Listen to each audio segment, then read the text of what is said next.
Think about the last time you took antibiotics. Maybe it was a painful throat, an infected tooth, a stubborn wound, or a chest infection that just wouldn't go away. You took a few pills, waited a few days, and soon you were back to your normal life. But there was a time when those medicines didn't exist. A simple infection could become deadly because doctors had very few ways to stop it. So how did we go from fearing infections to treating them with a simple course of tablets? The answer changed the future of medicine forever. And the most surprising part is that it all started with something most people would have simply thrown away. Less than 100 years ago, something as small as a scraped knee could end a person's life. It sounds hard to believe now, but before antibiotics, people lived with that fear every single day. A scratch from a rusty tool, a farming accident, or even a tiny prick from a rose thorn could let dangerous bacteria into the body. Once the infection spread, doctors had very little they could do. Hospitals did everything they could. Wounds were cleaned, bandaged, and treated with antiseptics. And if things got really bad, they amputated infected arms or legs just to give patients a chance of surviving. Sometimes it worked. A lot of the time it didn't. Diseases like pneumonia, scarlet fever, blood poisoning, meningitis, and infected wounds claimed millions of lives across the world. During World War I, soldiers survived bullets and explosions only to die from infections that spread through dirty wounds.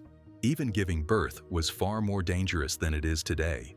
The world desperately needed a solution. Scientists were searching for a weapon that could destroy harmful bacteria without harming the person being treated. But nobody knew where that answer would come from.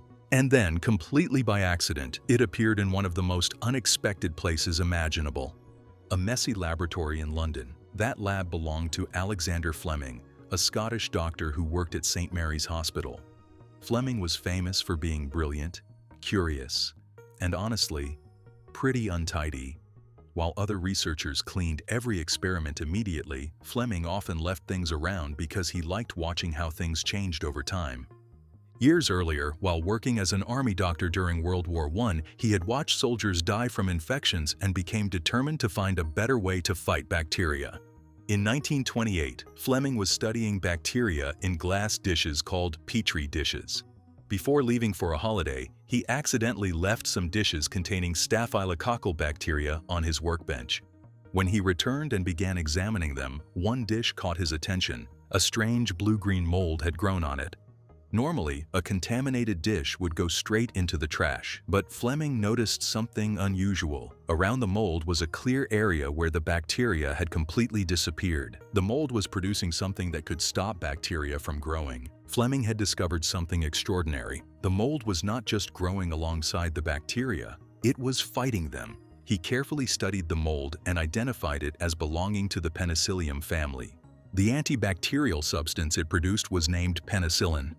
Fleming's discovery was exciting because penicillin appeared to have a rare ability. It could destroy certain harmful bacteria while being relatively harmless to human cells. This was exactly what scientists had been searching for. But finding penicillin was only the beginning. The biggest problem was turning it into a usable treatment. The penicillin Fleming extracted was extremely unstable. It lost its power quickly, and producing large amounts of it was incredibly difficult. Fleming could show that it worked in a laboratory, but making enough medicine to treat real patients was a completely different challenge. In 1929, Fleming published his findings, hoping other scientists would continue his work. The research was published in a respected scientific journal, but the reaction was surprisingly quiet. A few researchers showed interest, but most moved on. The reason was understandable. The history of medicine was filled with discoveries that looked promising in laboratories but failed when tested on real patients. Penicillin was exciting, but nobody knew how to produce enough of it or keep it stable for long periods. Without those answers, it remained just an interesting discovery. For almost a decade, the little mold that had appeared on that forgotten laboratory dish remained mostly ignored. Then, in the late 1930s, a team of researchers at the University of Oxford decided to take another look at Fleming's work. The team was led by Australian scientist Howard Florey. Ernst Chain, a German-born scientist who had escaped Nazi Germany, focused on the difficult chemical process of isolating penicillin. Norman Heatley also played a major role by finding practical ways to produce and test the medicine. Their laboratory was not filled with expensive machines or advanced technology. They worked with limited resources, basic equipment, and a lot of determination. They grew the mold in bottles, jars, and whatever containers they could find. But collecting the penicillin was incredibly difficult. The substance was fragile. A small mistake could destroy days of work. The researchers spent countless nights testing new methods, trying to produce enough of this life-saving chemical. Finally, after months of experiments, they had enough purified penicillin to begin serious testing.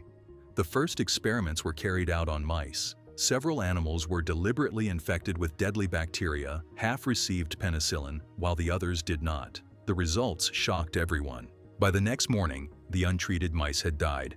The mice given penicillin were still alive and healthy. For the first time, scientists had clear evidence that penicillin could fight a serious infection inside a living animal. But the biggest test was still ahead. Could it work in humans? In early 1941, doctors treated their first patient with penicillin. His name was Albert Alexander, a 43-year-old British police officer who had developed a deadly infection after scratching his face on a rose bush while gardening. His condition became so bad that doctors thought he had very little chance of surviving. Albert was given penicillin. The results were almost unbelievable. His fever started falling, his condition improved, and doctors watched as the infection slowly began to disappear. A medicine was actually reversing a deadly bacterial infection. It was a medical miracle. However, there was one devastating problem. There was not enough penicillin. The scientists had only a small amount available, so they tried to save every possible drop. They even collected Albert's urine because some of the drug passed through his body without being fully used, allowing them to recover and reuse part of it. But their efforts were not enough. The supply eventually disappeared, and without the medicine, the infection returned. Albert Alexander sadly died a few weeks later. The patient hadn't died because the medicine failed. He died because there wasn't enough of it. At the same time, World War II was creating a medical crisis. Soldiers were surviving explosions, gunshots, and terrible battlefield injuries, but many were dying later because bacteria entered their wounds. A simple infection could turn a survivable injury into a deadly one. Doctors needed penicillin, but they needed much more of it. Britain did not have the resources to produce enough during wartime, so Howard Florey and his team worked with American scientists and pharmaceutical companies to increase production. What started as a small laboratory project soon became one of the biggest scientific efforts of the war. Researchers searched for stronger mold strains that could create larger amounts of penicillin. Surprisingly, one of the best versions came from an unexpected place, a moldy cantaloupe found in a market in Illinois. It generated far more penicillin than earlier versions and became the starting point for improved production. Engineers redesigned fermentation tanks, chemists improved purification methods, factory workers kept production running around the clock. Month after month, the supply grew.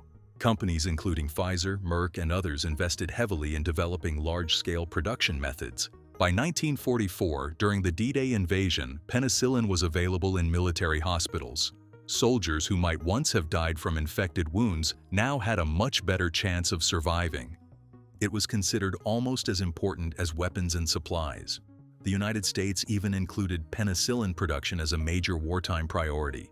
When World War II ended in 1945, penicillin was no longer limited to soldiers. It entered hospitals and clinics around the world. For ordinary people, this was a medical revolution. Diseases that had terrified families for generations suddenly became treatable.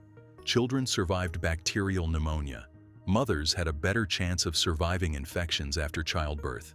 People with serious wounds, burns, and broken bones could recover instead of facing deadly infections. Penicillin also opened the door to modern medicine. Other antibiotics were developed, making major surgeries, cancer treatments, and organ transplants much safer because doctors finally had a way to control dangerous bacteria. Fleming, Florey, and Chain received the Nobel Prize in 1945, but the discovery was truly a team effort involving countless scientists, workers, doctors, and engineers. However, penicillin's success came with a warning.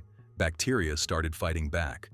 Overuse and misuse of antibiotics allowed some bacteria to become resistant, creating a new challenge for modern medicine. Still, the story of penicillin remains one of the most incredible accidents in history.